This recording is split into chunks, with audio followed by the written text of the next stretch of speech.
It's getting more common in the United States. The Harvard University last year in the new student registration had the highest number of atheists ever in their declared application.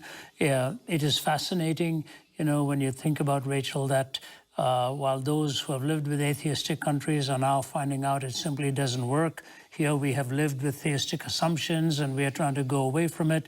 The fastest growing church in the world is in China.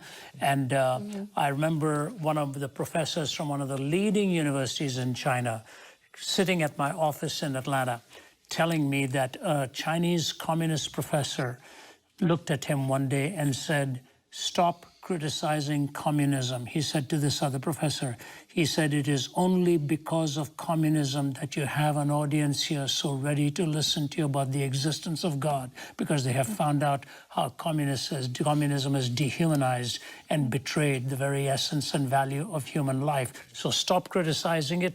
Because of that, you have an open arena today to talk." So it is common, but the one you're referring to was I did two meetings in the same day some years ago at the Center for Geopolitical Strategy in Moscow, which has, I think, 8 stories above ground, 4 stories below ground, and at the Lenin Military Academy.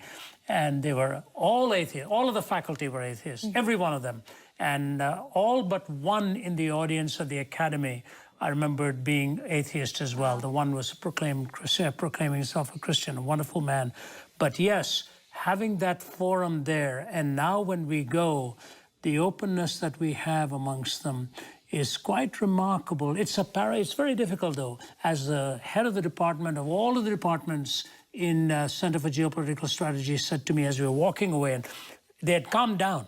They were quite hostile. My wife was sitting on one side, my colleague on the other. For nearly 3 hours I was answering their very hostile questions. And finally, when we were leaving, they stood up in line. They kissed the back of my wife's hand, thanked her for coming.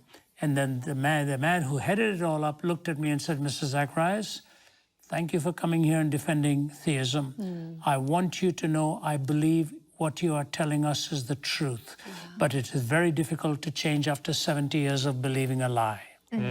So the paradigm shift is huge, but because of that, we are seeing big audiences everywhere we go. And you know, we should recognize that our students in the university campus at least are coming to listen. They know their own naturalistic worldview has not given them answers. They admit that.